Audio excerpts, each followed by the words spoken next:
Hello dear students, कैसे हैं आप लोग। आज हम लोग क्लास 10th चैप्टर 1 फिजिक्स का कुछ इंपॉर्टेंट ऑब्जेक्टिव को सॉल्व करेंगे। चलिए वीडियो को शुरू करते हैं। पढ़ते हैं क्वेश्चन क्या लिखा है। पहला क्वेश्चन, निम्नलिखित में कौन सा कथन असत्य है। प्रकाश ऊर्जा का एक रूप है। प्रकाश सरल रेखा में चलती है। समतल दर्पण प्रकाश का एक अच्छा अवशोषक है। आभासी प्रतिबिंब को पर्दे पर प्राप्त नहीं किया जा सकता है। तो इनमें कौन सी बात जो है सही है, ये हमें बताना है। तो इसका जो सही आंसर होगा वो क्या होगा, समतल दर्पण जो है प्रकाश का एक अच्छा अवशोषक है। ये बात क्या है, गलत है। ये अवशोषक नहीं है, ये क्या है, प्रकाश का एक अच्छा परावर्तक है समतल दर्पण। ठीक, चलिए 2 नंबर सवाल की तरफ बढ़ते हैं। ऐसे पदार्थ जिससे होकर आपतित प्रकाश का एक छोटा सा भाग ही पार कर पाता है कहे जाते हैं। यानी कि ऐसे पदार्थ जिससे अगर प्रकाश गुजारें तो वो कुछ ही भाग उससे गुजर पाएगा। ऐसे पदार्थ को हम लोग क्या कहते हैं, तो ऐसे पदार्थ को हम लोग पारभासी पदार्थ कहते हैं, है ना। चलिए 3 नंबर सवाल कि एक प्रकाश किरण समतल दर्पण पर लंबवत आपतित होती है, परावर्तन कोण का मान होगा। यानी एक प्रकाश जो है किसी समतल दर्पण में, अगर यहाँ समतल दर्पण बनाए तो उस पर एक लंबवत आपतित हो रही है कोई किरण, तो परावर्तन कोण का मान कितना होगा। तो हमें पता है कि समतल दर्पण में अगर कोई किरण लंबवत अगर आपतित हो रही है तो वो उसी दिशा में लौट जाती है कि नहीं। तो उसी दिशा में अगर लौट जाएगी तो अब परावर्तन कोण का मान कितना हो जाएगा, 0 डिग्री हो जाएगा। ठीक है, चलिए 4 नंबर सवाल कि 2 समांतर समतल दर्पणों के बीच रखी गई वस्तुओं के कितने प्रतिबिंब बन सकते हैं। यानी 2 समतल दर्पण है जिनको हम एक दूसरे के एकदम बिल्कुल सामने रख दे रहे हैं, इसको हम लोग समांतर कहते हैं ना। तो फिर कितने प्रतिबिंब बनेंगे उसके बीच में अगर कोई वस्तु रख दिया जाए तो यहाँ पर आंसर सही हो जाएगा। ठीक है, 2 समतल दर्पण के सामने में आप अपने हाथ को अगर रखिएगा तो आपको दिखेगा कि अनंत जो है प्रतिबिंब आपको दिख रहा है। ठीक है, 5 नंबर सवाल कि यदि आप एक स्थिर समतल दर्पण की ओर 4 मीटर की चाल से चल रहे हैं तो आपका प्रतिबिंब आपकी ओर किस चाल से आएगा। यानी कि कोई समतल दर्पण है, उसके सामने में आप हैं, ठीक है, और आप 4 मीटर पर सेकंड के चाल से उसकी ओर आ रहे हैं दर्पण की तरफ, तो आपका जो प्रतिबिंब जिस उस दर्पण पर बन रहा है वो किस चाल से आपकी तरफ आता हुआ दिखेगा। तो वो उसके दुगुना, आपके दुगुना चाल से, यानी 8 मीटर पर सेकंड की चाल से आपकी ओर आता हुआ दिखेगा। 6 नंबर सवाल, किसी समतल दर्पण की फोकस दूरी का मान होता है 0 एवं अनंत के बीच, अनंत या फिर इनमें से कोई नहीं। तो समतल दर्पण की फोकस दूरी का मान अनंत होता है। ठीक है, 7 नंबर की गोलीय दर्पण के ध्रुव से वक्रता केंद्र की दूरी को क्या कहते हैं। ध्रुव और वक्रता केंद्र की दूरी को हम लोग क्या कहेंगे, वक्रता त्रिज्या कहेंगे, है ना, जिसको हम लोग आर कहते हैं। ठीक है, चलिए 8 नंबर सवाल देखिए कि एक गोलीय दर्पण की फोकस दूरी 12.5 सेंटीमीटर है तो उसकी वक्रता त्रिज्या की दूरी होगी।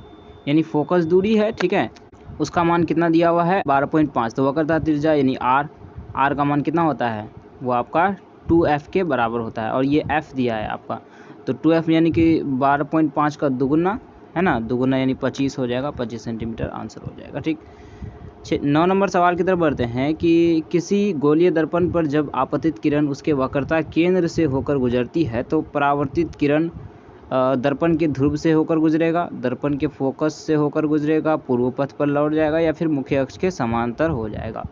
यानी कोई भी एक गोलीय दर्पण, जैसे मान लें हम अगर अवतल दर्पण है तो उसके अगर वक्रता केंद्र से यानी सी से अगर कोई किरण आ रहा है तो वो किस दिशा में परावर्तन के बाद जाएगा।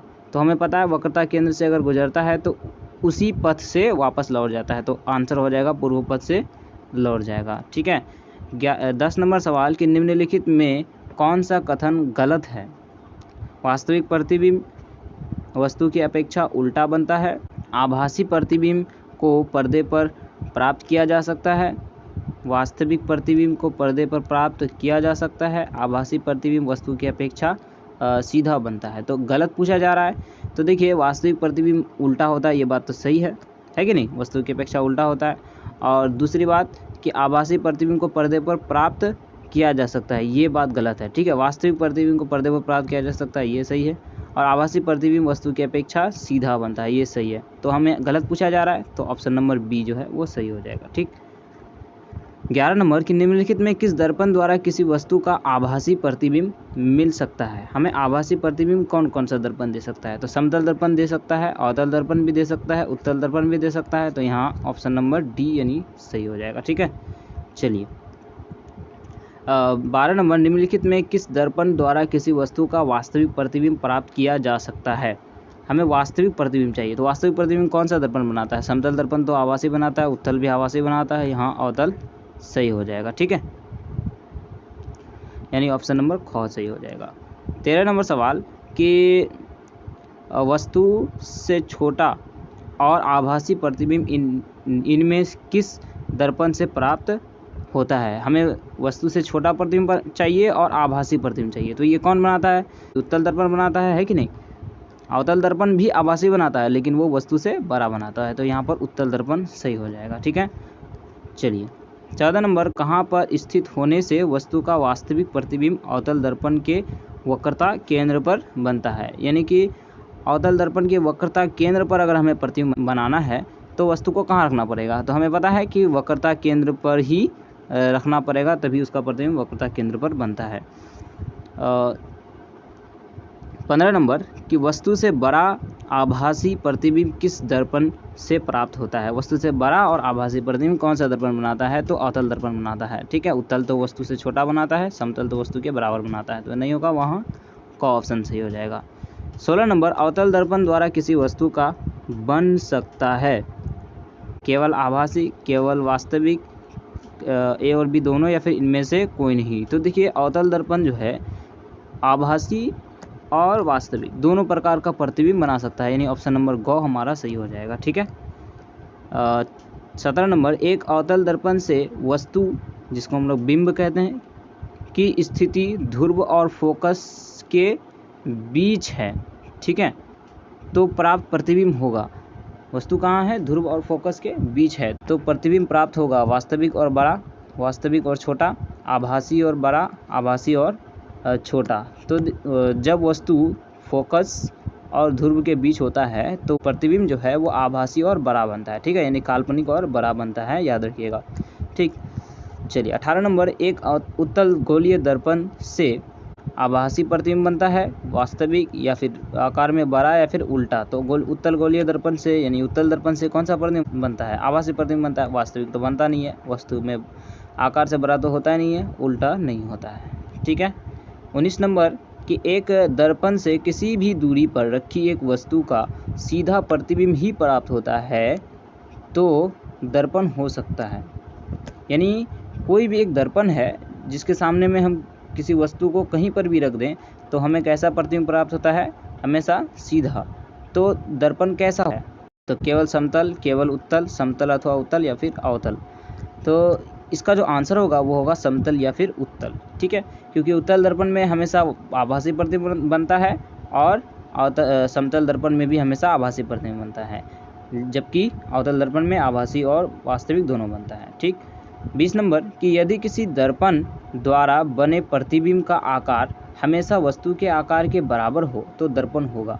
यानी कि कोई एक ऐसा दर्पण है जिसके सामने में हम वस्तु को कहीं पर भी रख दें तो हमेशा प्रतिबिंब का आकार जो है वो वस्तु के आकार के बराबर बन रहा है, तो वो कैसा दर्पण है, तो वो समतल दर्पण होगा। ठीक है, क्योंकि समतल दर्पण में हमेशा वस्तु के बराबर प्रतिबिंब बनता है।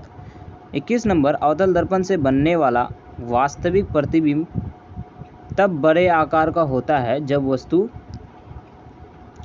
दर्पण के वक्रता केंद्र पर होती है, दर्पण वक्रता केंद्र और फोकस के बीच होती है, वक्रता केंद्र के परे होती है या फोकस के अंदर होती है।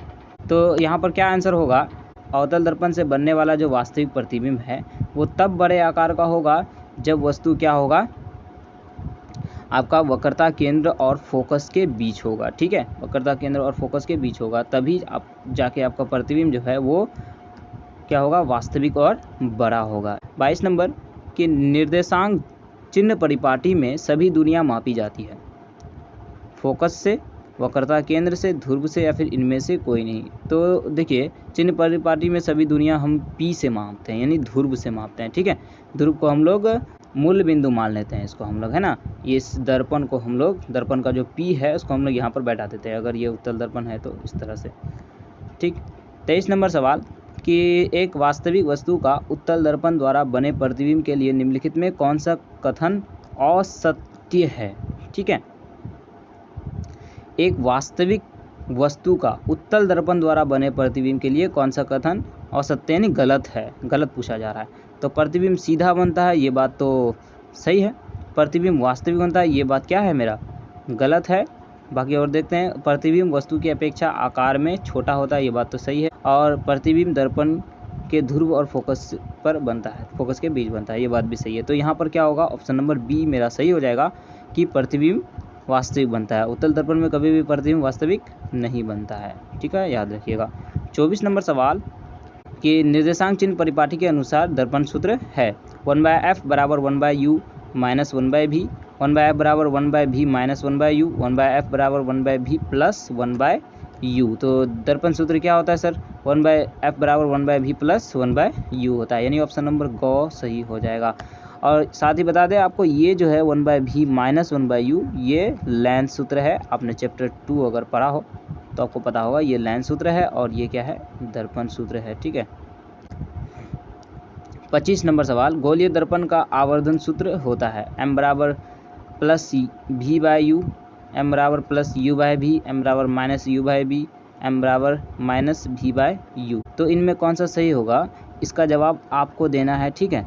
ये क्वेश्चन मैं आपके लिए छोड़ रहा हूँ, ठीक है। इसका जवाब आई होप आप लोग को पता होगा, अगर पता होगा तो इसका जवाब आपको कमेंट बॉक्स में देना है, ठीक है। उम्मीद करता हूँ वीडियो पसंद आया होगा। वीडियो पसंद आया होगा तो शेयर कर दीजिएगा अपने दोस्तों के साथ। वीडियो देखने के लिए बहुत बहुत धन्यवाद।